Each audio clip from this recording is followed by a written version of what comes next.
First, let me go ahead and write the code from the console itself. And once that is done, I will show you how we can write the code in our machine and then upload it in S3 and then execute that using a Lambda function.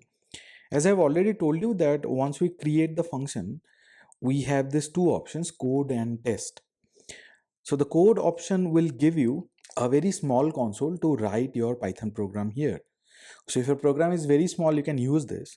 But if your program is big, definitely you should not use this. And as a good practice, you should not use the console. You should write the program using an IDE like PyCharm that we have been doing so far and then upload it in S3.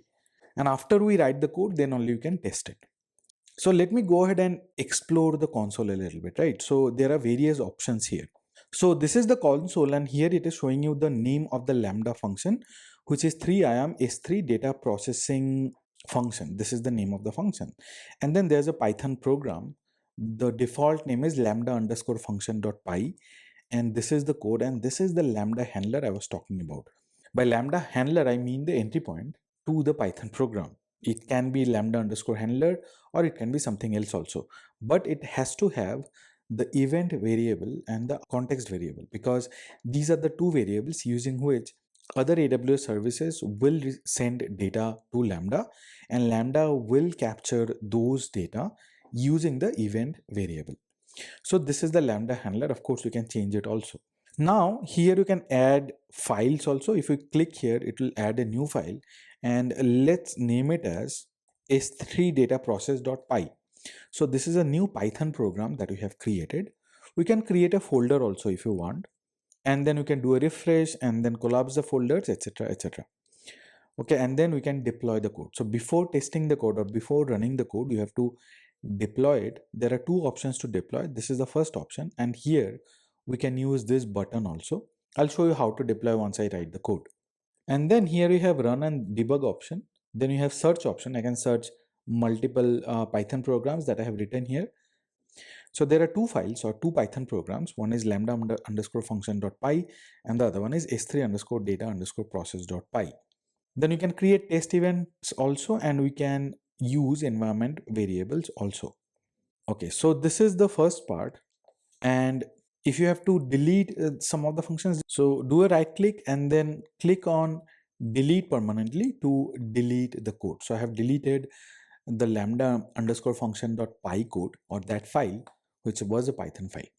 We can open this in Visual Studio Code also if you want, and we can upload the Python program using a zip file or from an S3 location. Any one is fine. I'll show you both, by the way. And here we can switch to the old editor. Now, before doing anything, let us write a very simple program, in which case, whenever we upload any file to the S3 folder, it would do some very simple data processing and then write it to a different S3 folder. The input S3 folder is this one, lambda underscore input, and the output S3 folder would be lambda underscore output. And I have provided 4 employee files for you to upload. I'll use the same files. The size is very less. It is around 60 KB or so. So we'll be uploading these files. And if I open this, it has the ID, first name, last name, email, a gender, and IP address. Now what I want to do is that whenever I upload the file, Lambda should remove the first name, last name, and IP address and gender from the records. And it should only capture the ID and the email address of the employee and write it in a different file in a different S3 location. That's what I want to do. So let us go ahead and write a code for that. First, I'll define the handler function. And let's say the name of the function is S3 process data. And I'll have to provide event and context.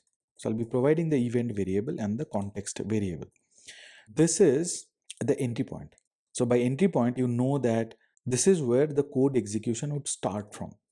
I can print the event also, and I can print the context also. Let us do that first, and we'll look at the output, and then we'll do the coding further. By the way, if you want to remove this, you can click here. You can change the look and feel of this particular console. We can make it full screen also. Clicking on this particular icon, I hope you can see this. Okay. So now what will I do is I'll upload a file, and once the file is uploaded, it will print the event variable and the context variable. So what would happen if I upload a file? So we have a trigger, right? So this is the trigger of the Lambda function. The moment we upload a file in S3, which you have defined in the trigger, and you can find the details here. The folder is this one, 3IAM Spark, input files, Lambda input. The moment we upload a file there, this code should get executed.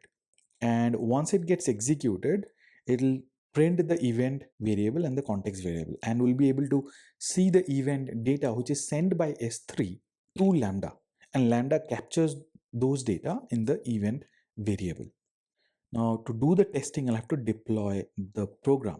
So unless we deploy it, you cannot execute it. So once you see that it has been deployed successfully, then only you can execute the program. And there are metrics available, so you can monitor also.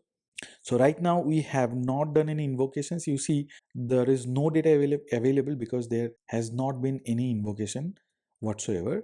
So we'll do the invocation. We'll upload a file in the Lambda input folder, and we'll make sure that the code executes.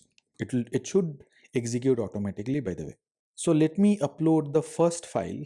So the moment I upload it, this Lambda function should get triggered automatically, and once the trigger is done, we should be able to see the print output. Now, where do we see it?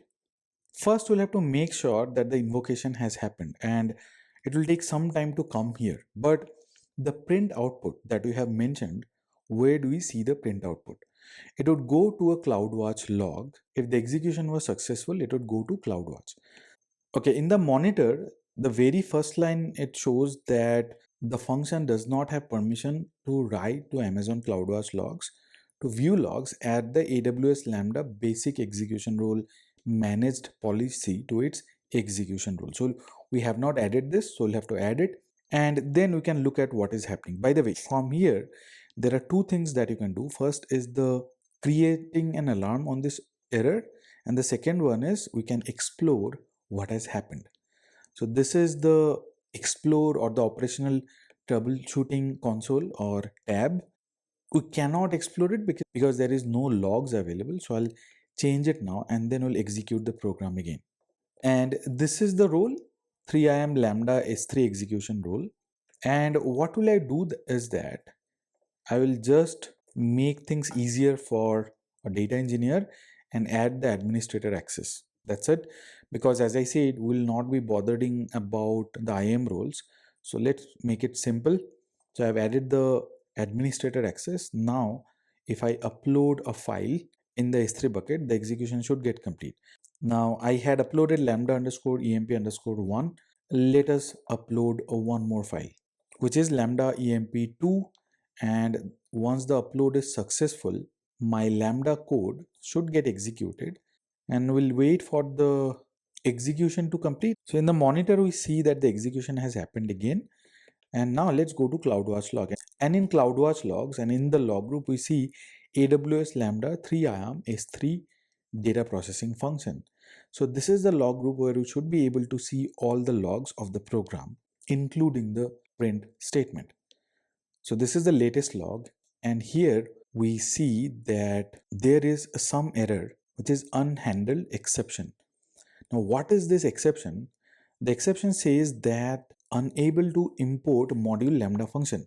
No module named lambda function. Why that is the case? Because by default, the name of the Python module is actually lambda underscore function, which we had deleted. Instead of that, we had added s3 underscore data underscore process. So that's why we'll have to change that. We'll have to change the execution from lambda underscore function dot lambda underscore handler to s3 data process dot s3 process data. Let me show you how we do that. So see here in the runtime settings, we have Python 3.13, and here it names the lambda function or names the lambda handler, which is lambda underscore function dot lambda underscore handler. The first one, which is lambda underscore function, is the name of the Python program, and lambda underscore handler is the name of the Python function. We have changed both of them. So that's why I'll have to change it here also. The name of the program is s3 underscore data underscore process. So let me edit this and name it as s3 underscore data underscore process, and the name of the function that we have defined in the program is s3 underscore process underscore data. So it is s3 data process dot s3 underscore process underscore data. I should have named it something else, but that's fine. Now let's save it and go to the runtime configuration or runtime settings. See that the handler is s3 data process and s3 process data. Maybe I'll change the name. I'll name it as s3 underscore handler, and I'll change it in the runtime setting also. So this name makes more sense. Okay, so I'll have to deploy the program. So now let me upload one more file. Of course, I'll delete all the files again. This time it is the third file, and let's upload. Now this code should get executed automatically. I should be able to see the CloudWatch data after some time. But let's see whether we have a new log stream or not in this log group. So this is the latest log group, you see. Now if I open this, I should be able to see the output, and it executed successfully. And these are the output. This is the first line, this is the second line, and this is the records, and this is the event data. Let's look at the event data. So this is the event data, this is the event version, event source, the region is Mumbai, this is the event time, user identity, and these are the request parameters, source, IP address, response elements. But we are interested about this, the S3 data. So here we have this bucket name, and the name of the bucket is 3IM Data Engineering Volume 2. This is my owner identity. This is the ARN of the bucket, and this is the key. So you see the key is 3IM Spark. Then you have input files, then Lambda input. These are all folders, and the name of the file is lambda underscore emp underscore 3 dot csv. The size is 62 kilobytes, which is actually correct. We are getting the event data from S3. So now you see that we did not have to do anything. We just printed the event data in the code, and this is what you are getting. This print context also. Let's not worry about context. What I want to do is that I want to copy the file to the temporary location, which is /tmp. And from there, I'll read the file and only display two columns, which is employee ID and email ID.